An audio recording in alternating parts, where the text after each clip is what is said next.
اعوذ باللہ من الشیطان الرجیم، بسم اللہ الرحمن الرحیم۔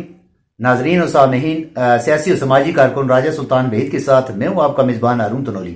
آج بات کریں گے مہنگائی کے اوپر۔ ملک کے اندر جتنی مہنگائی اس موجودہ دور میں ہے، اس سے پہلے آمروں کے دور میں بھی نہیں تھی، اور اس کے ساتھ جمہوری اور عوامی حکومتیں جو گزری ہیں ان میں بھی اتنی مہنگائی نہیں تھی جو آج اس موجودہ صورتحال میں اگر دیکھا جائے تو آئی ایم ایف کی طرف کشکول اٹھا کر ہم بیٹھے ہوئے ہیں، دیکھ رہے ہیں کہ آئی ایم ایف ہمیں کچھ دے گا۔ اس حوالے سے آج بات کریں گے۔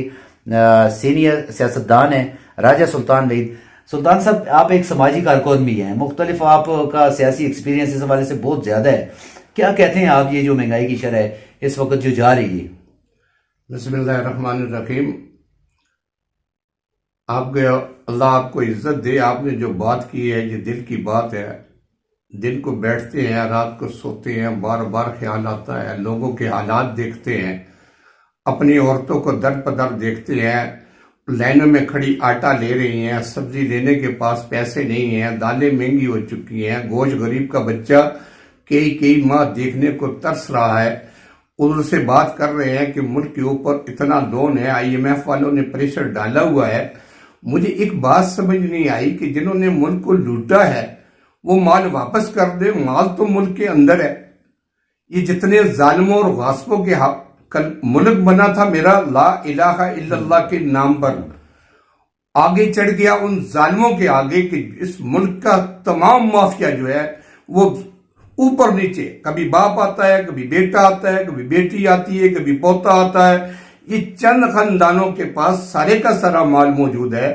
میں ہارون خان آپ سے یہ بات عرض کرنا چاہتا ہوں، 70 سال میری عمر ہو چکی ہے، جتنے حالات میں نے دیکھے، میں ایز اے سیاسی کارکن ہمیشہ ایک ڈکٹیٹر کے خلاف ہی میں نے بات کی ہے، کبھی حمایت میں نہیں کی۔ مگر آج مجھے اس بات پہ تکلیف ہو رہی ہے کہ جن کی حمایت پہ بات کرتا رہا ہوں، یہ تو بڑے کے بڑے ظالم ہیں، پورے کا پورا ملک انہوں نے لوٹ لیا ہے۔ کیا ملک کے اندر سے پیسہ کہیں گیا؟ آج ڈالر کی بات ہے تو ڈالر ان کے پاس پڑا ہوا ہے، اس کو باہر نکالے تو بینک تک پہنچ جائے گا۔ جتنا بھی یہ مافیا ہے یہ سارے کے سارے، اسی زرداری کا نام لے، عمران کا نام لے، نواز شریف کا نام لے، اسی جس کا بھی نام لے، شہباز کا، جتنے بھی ہیں یہ سارے کے سارے ایک ہے۔ کیا کہتے ہیں کہ یہ حکومت جو ہے سدھار پائے گی؟ کیونکہ جن حالات کے اندر آج پی ڈی ایم کی تمام جماعتیں جو اقتدار کے اندر ہیں اور ملک کا یہ حال ہے، یہ کہتے ہیں کہ جی پچھلی حکومت جو آئی تھی انہوں نے مہنگائی کی، حالانکہ پچھلی حکومت میں تو عوام کو کچھ ریلیف تھا۔ دیکھیں جی، ہمیشہ تبدیلی ہوتی ہے کہ جب پہلا آدمی غلط ہوتا ہے، جو دوسرا آتا ہے پہلے کا نام لے تو آپ یہ سمجھ لیں یہ سب سے بڑا چور یہی ہے۔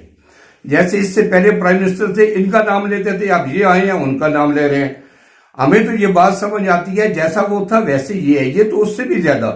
اب 13 جماعتوں کا مل بیٹھ کر آپس میں سب کچھ تقسیم کرنا، ایوان کو اتنا بڑا کر لینا، اتنے زیادہ اخراجات، ملک کی حالت یہ ہے، اور ان کی اخراجات دیکھ لو، ان کا پروٹوکول کم نہیں ہوا، غریب کا آٹا کم ہو گیا، ان کے معاملات ٹھیک نہیں ہوئے، غریب کی روٹی، دال، چینی، پتی، آئل، سبزی تک، آلو اور ٹماٹر لینا غریب کے لیے ایک مسئلہ بن چکا ہے، اور یہ سارے کا سارا انہی کے پاس ہے۔ میں تمام سیاستدانوں سے، بلکہ آج تو میں دکھ کے ساتھ، تکلیف کے ساتھ اس مہنگائی کی تڑپ کو دیکھ کر میں آپ کی وسادت سے میں چیف جسٹس آف پاکستان کو، چیف آف آرمی اسٹاف کو یہ بات عرض کرتا ہوں، عوام کی طرف سے، غریب کی طرف سے۔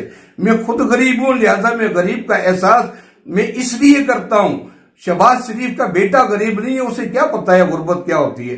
عمران اور زرداری کو، بلاول کو کیا پتا ہے غربت کیا ہوتی ہے؟ مجھے پتا ہے، موت آتی ہے، بار بار آتی ہے، مکان کا کرایہ آتا ہے، موت آتی ہے، ادا کرتا ہوں زندگی ملتی ہے، آٹا ختم ہوتا ہے، موت آتی ہے، ادا کرتا ہوں زندگی ملتی ہے، آلات جیسے بھی، بل آتا ہے، موت آتی ہے، بل دیتا ہوں تو ایک زندگی ملتی ہے۔ ارے ہم تو مرنے اور جینے کے عادی ہو چکے ہیں۔ ظالموں، اس ملک کو بچا لو۔ التجا کرتا ہوں چیف جسٹس آف پاکستان سے، آپ برائے مہربانی ملک سے وفا کریں۔ چیف آف آرمی اسٹاف سے خدا را اس ملک کو بچا لے۔ اگر ان کی آگے چڑھا رہا تو بات وہی ہوگی۔ ایک چھوٹا سا بچہ سلیم صافی کو انٹرویو دے رہا ہے، جب سیاستدان کا نام آتا ہے وہ کہتا ہے نہیں ان پہ نہیں، کچھ اور بات کرو، وہ پھر کہتا ہے، پھر سوال کرتا ہے، تیسری بار وہ کہتا ہے یہ سارے کے سارے کرپٹ ہے۔ خدا کی قسم وہ چھوٹا سا بچہ جو بات کر رہا تھا وہ سچی بات ہے، مجھے ان میں تو ایماندار نظر ہی نہیں آتا۔ ایماندار یہ ہوتے تو ملک ایسا ہوتا۔ ہم تو ہر تکلیف کے لیے، ہم تو وہ غریب لوگ، وہ لوگ ہیں، ایوب خان کو ضرورت پڑی، ہم نے جسم پر بم باندھے اور دشمن کو بگایا۔ ہم ملک کا قرضہ ختم کرنے کے لیے اب نیت کریں، ہم اپنا تن من دن دینے کے لیے تیار ہیں۔ وہ شہباز شریف بھی دے گا، وہ عمران بھی دے گا، وہ بلاول بھی دے گا، وہ زرداری بھی دے گا، مولانا فضل الرحمان بھی دے گا، سراج الحق بھی دے گا، نیشنل عوامی پارٹی بھی، دوستو شرپاؤ بھی دے گا۔ سارے کا سارا مال ان کے پاس ہے، یہ سارے کا سارا ایک مافیا ہے۔ خدا را میں التجا کرتا ہوں اس ملک کے غریب کو بچا لو، اس غریب کو اتنا نہ تڑپاؤ کہ 3 دن پہلے 2 دن پہلے وہ مہنگائی کا اعلان کرتا ہے تو آگے دکاندار اوپر ریٹ لکھ کے ریٹ لگا دیتا ہے۔ یہ بھی چور، بڑے بھی چور، بیوروکریسی۔ میں کہتا ہوں یہ ڈی سی کس کو کہتے ہیں؟ یہ ڈپٹی کمشنر کیسا آدمی ہے؟ اسسٹنٹ کمشنر کیوں نہیں چیک اینڈ بیلنس کرتا؟ بازاروں کے اندر کیا ہو رہا ہے؟ جیب میں پیسے ڈال کر میری ماں، بہن، بیٹی لائن پہ کھڑی ہوتی ہے آٹے کے لیے، اوہو بندہ مر جاتا ہے، آٹا نہیں ملتا۔ سلطان صاحب یہ نہیں سمجھتے کہ 1973 کا جو آئین زیڈ اے بھٹو نے دیا تھا، ظاہر ہے ایک جماعت آپ کی بھی ہے جو ایوان اقتدار کے اندر ہے اس وقت، 1973 کے آئین کو اس کی اصل صورتحال میں بحال کر دیں تو یہ مسائل ختم نہیں ہو سکتے؟ خدا را اللہ پاک شہید ذوالفقار علی بھٹو کی قبر کو نور سے بھرے۔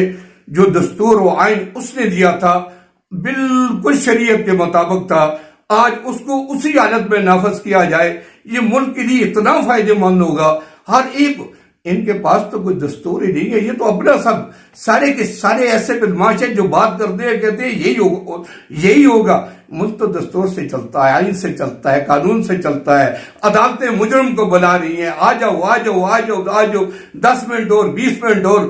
خدا را نماز تو نمازی کا انتظار کرتی ہے، نمازی تو نماز کا انتظار کرتا ہے۔ یہ پہلی دفعہ دیکھا ہے، اب نماز والا جو ہے نمازی کا انتظار۔ یہ عدالتوں کو چاہیے خدا را ہماری اس عدل کی اس کرسی کے اندر طاقت رکھے، وہ عمران ہو، زرداری ہو، نواز شریف ہو، کوئی بھی ہو، سب کے سب پاکستانی ہیں۔ یہ آسمان سے نہیں گرے ہوئے، یہ دودھ پتی کی پیدائش نہیں ہے، جیسے ہم ہیں ویسے ہی یہ ہیں۔ میں آپ کو سچ بات کہتا ہوں، اس ملک کے قرضے کے لیے تو میرے ملک کا پٹواری کافی ہے، ایسے چوری کافی ہے۔ ان کی اگر بات کرتے ہو تو میں بہت سے سیاستدانوں کے نام لے کر ان کی ہسٹری بتا سکتا ہوں، ان کا دادا، اس کا دادا کیا کرتا تھا اور آج وہ کیا ہے، ان کے پاس کون سی مشینیں ہیں، کہاں سے یہ جائیدادیں بنی، کہاں سے یہ بنگلے بنے، کہاں سے یہ بچے پڑھے، کون سی ان کے سیاست کے اندر ایسا تعویذ ہے جس سے پراڈو پیدا ہوتی ہے، جس سے یہ سارے کے سارے کرپٹ ہیں، اس لیے ملک پہ قرضہ چڑھا ہوا ہے۔ شکریہ جی سلطان صاحب۔ جی تو ناظرین و سامعین، آپ نے جانا یہ راجہ سلطان وحید صاحب یہ کہہ رہے ہیں کہ 70 سال آج جو ان کے جذبات ہیں، جس جذبات سے یہ اظہار کیا، یہ عوام کی بات کی، غریب آدمی کی بات کی، اور جو ایوان اقتدار کے اندر بیٹھے ہیں، بالکل سچ کا۔ ہماری عدالتیں، عدلیہ اگر اپنا کام ٹھیک طریقے سے کریں، ان کو کون سی ایسی سہولت ہے جو نہیں دی گئی؟ تمام سہولتیں ان کے پاس ہیں، ملازمین کی بہت بڑا لشکر ان کے پاس ہے، مگر اس کے باوجود فیصلوں پر دیکھیں لاکھوں کی تعداد میں کیسز ہر ڈسٹرکٹ کے اندر پڑے ہوئے ہیں۔